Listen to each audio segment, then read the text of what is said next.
ఉన్న బంగారాన్ని విడిపించి ఆ రోజు ఆన్లైన్ రేటుకే మేము కొంటాం. Sharma gold company. నమస్కారం, వెల్కమ్ టు సుమన్ టీవీ. నేను గీతాంజలి. ముందుగా అందరికీ దేవి శరన్నవరాత్రుల శుభాకాంక్షలు. రెండవ రోజు ప్రత్యేకించి అమ్మవారు ఈ నవరాత్రుల్లో ఏ విధంగా మనకు దర్శనమిస్తారు, మనం ఏ విధంగా అమ్మవారిని కొలుచుకోవాలి, నవదుర్గల్లో ఏ రూపం, అలాగే నవ అలంకారాల్లో ఏ రూపంలో అమ్మవారు కనిపిస్తారో తెలుసుకుందాం. అలాగే ఎటువంటి నైవేద్యం సమర్పించాలి, ఏ మంత్రంతో అమ్మవారిని స్మరించుకోవాలి, ఈ వివరాలు తెలిపేందుకు ప్రస్తుతం మనతో పాటు ఉన్నారు శ్రీ విద్యా ఉపాసకురాలు, లలితా పరివార్ ఫౌండర్, ప్రముఖ ఆధ్యాత్మికవేత్త అరుణా పేరి గారు. వారితో మాట్లాడి మరిన్ని విషయాలు తెలుసుకుందాం. అమ్మ నమస్కారం. నమస్కారం అమ్మా. శ్రీమాత్రే నమః. శ్రీమాత్రే నమః.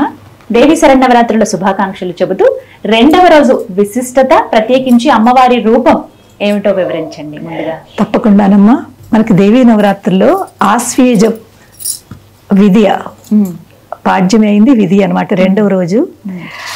ఈ రోజు అమ్మవారు బ్రహ్మచారిణిగా వస్తున్నారు.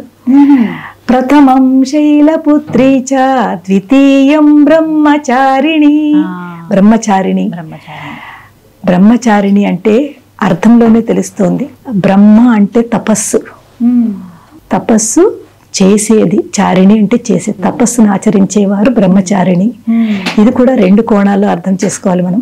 ఒకటి అమ్మ తరఫు నుంచి ఆధ్యాత్మికంగా, రెండు మన నుంచి మనం ఎలా దాన్ని ఆచరించాలి. ఈ బ్రహ్మచారిణి తొలి దాంట్లో మనం ఏం చెప్పుకున్నాము, అమ్మవారు బాల్యము పుట్టింది, చిన్నపిల్ల, బాల్యం అన్నమాట, బాల్యావస్థను తెలుసుకున్నాము. ఇప్పుడు రెండో దాంట్లో అమ్మవారు కొంచెం పెరిగింది, యవ్వనం. యవ్వనం అంటే కొంచెం పెద్దదయింది. పిల్లలు కొంచెం పెద్ద అయిన తర్వాత మనం మానవుల పరంగా చూసుకుంటే స్కూల్స్కి వెళ్తాం. అలాగే అమ్మవారు కూడా తపస్సుకి వెళ్ళడానికి సిద్ధంగా ఉంది. ఎందుకుట, ఇక్కడ ఒక స్టోరీ తెలుసుకోవాలి మనం. అమ్మవారు ఇలా పెరుగుతూ పెద్దదవుతుంటే శైలపుత్రి ఒకసారి అక్కడికి నారదుల వారు వస్తారు. నారదుల వారు వచ్చి అమ్మని చూస్తారు.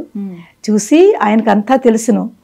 ఆయన చూసి ఆ పార్వతి అమ్మవారిని, శైలపుత్రిని చూసి, అమ్మ మీరు వచ్చిన ఆ విశేషము, దాని గురించి మీకు గుర్తు చేస్తారు. ఇక్కడ కట్ చేయండి. అమ్మవారు ఈ బ్రహ్మచారిణిగా ఉన్నప్పుడు నారదుల వారు వచ్చి అమ్మవారికి తను ఆవిర్భవించిన కారణం చెప్తారు, గుర్తు చేస్తారు. అమ్మా, నువ్వు శివుడు గురించి వచ్చావు. ఆ శివుడిని పొందాలి అంటే ఆ శివుడు ఇంత తొందరగా నీకు దక్కడు. దాని గురించి నువ్వు చాలా తపస్సు చెయ్యాలి. ఎప్పుడైతే నువ్వు ఆ తపస్సు చేస్తావో ఆ తపస్సు యొక్క ఫలితం ద్వారానే నీకు శివుడు దక్కుతాడు అని గుర్తు చేస్తారు. అప్పుడు అమ్మవారికి గుర్తొస్తుంది, అవును, నేను ఇప్పుడు ఇంకా తపస్సు చెయ్యాలి అని ఆవిడ కఠోరమైన తపస్సు చేయడానికి ఆవిడ బయలుదేరుతారు. ఆవిడ చేతిలో ఏముంటాయట, రెండు చేతులు అమ్మవారికి. రెండు చేతుల్లోనూ ఒక దాంట్లో కమండలము, ఒక చేతిలో అక్షరమాల. అక్షరమాల ఎందుకంటే ఆవిడ తపస్సు చేయడానికి వెళుతున్నారు. ఆ తపస్సు చేయడానికి వెళ్ళి కఠోరమైన కొన్ని వేల సంవత్సరములు తపస్సు చేస్తారు. ఎందుకంటే శివుడిని మొప్పించడం అనేది అంత ఈజీ కాదు. అది అమ్మవారు తప్ప ఇంకెవరు చేయలేరు, అది కూడా తెలుసును. కానీ అలాంటి కఠోర తపస్సు ఎలా చేస్తారట ఆవిడ మనకు తెలుసుకోవాలి. తొలిలోనూ అమ్మవారు కొంచెమే భుజించేవారు, కొద్దిగా భుజించేవారు. కానీ అమ్మవారి యొక్క మాతృత్వం, తల్లిగారు అయ్యో పిల్ల తపస్సు చేస్తోందని పాపం ఆవిడ ఇంటి నుంచి ఇవి అవి అన్ని పంపేవారు. కానీ ఆవిడ తపస్సులో ఉండి అవన్నీ కూడా పట్టించుకునేవారు కాదు. కొన్ని రోజులైతే ఓన్లీ పళ్ళు తిని తపస్సు చేసేవారు.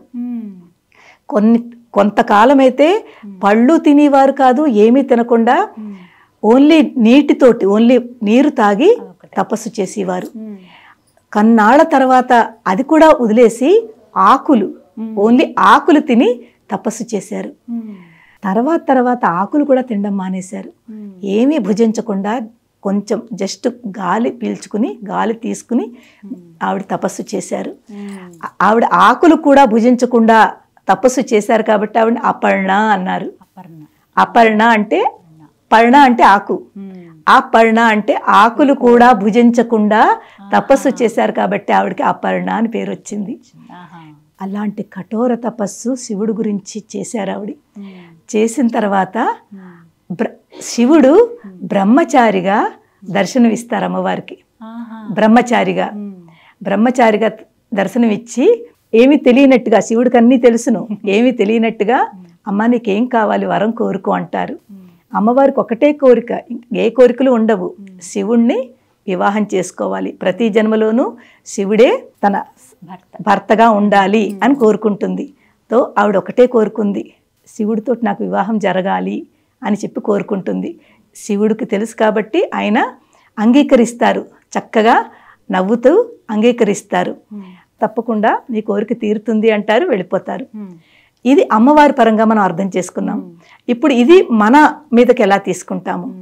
ఇక్కడ అమ్మవారు పుట్టిన తర్వాత బ్రహ్మచారిగా అయ్యింది, తపస్సు చేయడానికి ఆవిడ వెళ్ళింది. మనం చక్కగా పిల్లలు పెద్దవుతుంటే మనం ఎడ్యుకేషన్ చదువుకుంటాము, చదువుకుని జ్ఞానాన్ని పొందాలి. అమ్మవారు తపస్సు చేసి ఆవిడ ఏ కోరుకుందో ఆవిడ అది పొందారు. మనకేమిటి?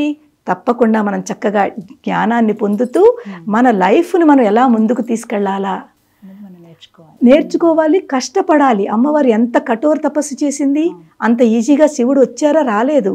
అన్ని సంవత్సరాలు అలా చేసి భోజనం ఏమీ లేకుండా అంత కఠోర తపస్సు చేస్తే ఆవిడకి శివుడు దర్శనం ఇచ్చారు.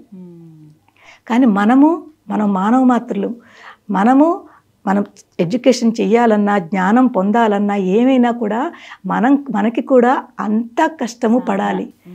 కానీ ఈ రోజుల్లో అందరూ కూడా ఈ కష్టానికి కొంచెం వెనక్కి అవుతున్నారమ్మా. గమ్మున గివప్ ఇచ్చేస్తున్నారు.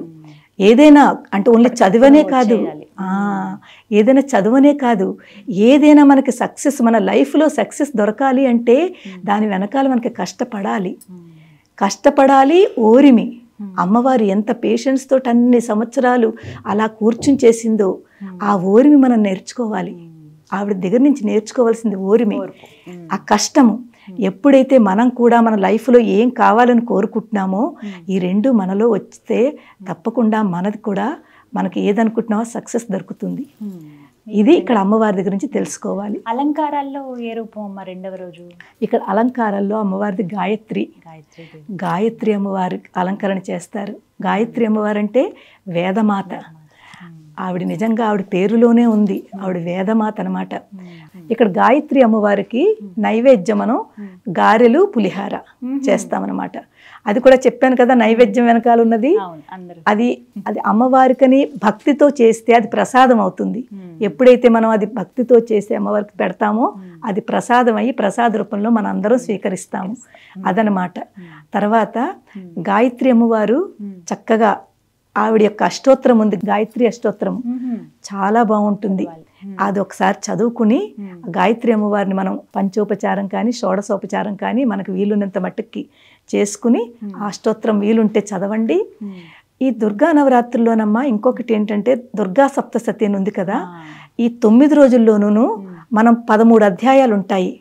13 అధ్యాయాలు ఒక్కొక్క రోజు 2 వేసి, ఒక్కొక్క రోజు 3 వేసి, కొన్ని పెద్ద అధ్యాయాలు ఉన్నది ఒక్కొక్కటి, చిన్న చిన్న ఉన్నవి 2, 3, ఇలా 9 రోజుల్లోనూ ఆ 13 అధ్యాయాలు కనుక చదివినట్లయితే అందులో ఈ దుర్గా నవరాత్రుల గురించి అంతా చాలా వివరంగా చెప్పుంది.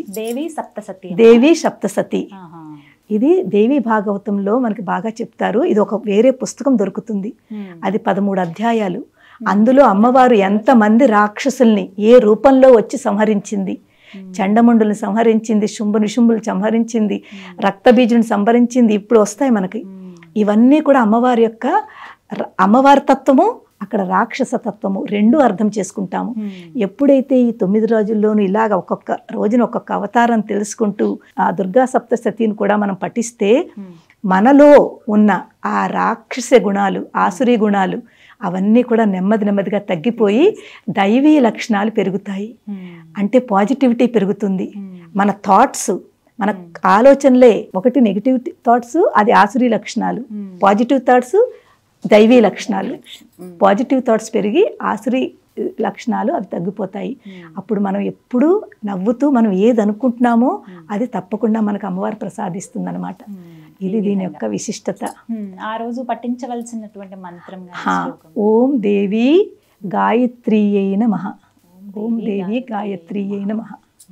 ఏమ్మా ఇది మనకి వీలున్నన్ని సార్లు ఎన్ని సార్లు అనుకున్నా అది కూడా ఓం దేవి గాయత్రి అనమా, అలాగే ఓం దేవి బ్రహ్మచారిణి అయి నమః. ఓం దేవి బ్రహ్మచారిణి అయి నమః అమ్మవారి పేరు. ఓం దేవి బ్రహ్మచారిణి అయి నమః. ఓం దేవి గాయత్రి అయి నమః. గాయత్రి అమ్మవారిని తలుచుకుంటున్నాము, బ్రహ్మచారిణి అమ్మవారిని కూడా తలుచుకుంటున్నాము. మీరు ఏమ్మా మీ శక్తి కొలది ఎన్నో అన్నిసార్లు లెక్క పెట్టుకున్నా లెక్క పెట్టుకోకపోయినా తలుచుకోవడం మాత్రం మానకండి. పూజ ఉన్న వాళ్ళు ఎలాగో అవి చేసుకుంటూ ఉంటారు. అది కూడా కుదరని పక్షంలో ఓన్లీ అమ్మవారి నామము ఓం దేవి గాయత్రి అయి నమః, ఓం దేవి బ్రహ్మచారిణి అయి నమః ఇలా తలుచుకోండి. అమ్మవారి వల్ల మనకి ఇందులో ఏంటి కల్పిస్తుంది? జ్ఞానము. జ్ఞానం అందిస్తుంది. చక్కటి జ్ఞానము. అమ్మ జ్ఞానం ఉంటేనే కదమ్మా మనం ఏదైనా చేయగలుగుతాము.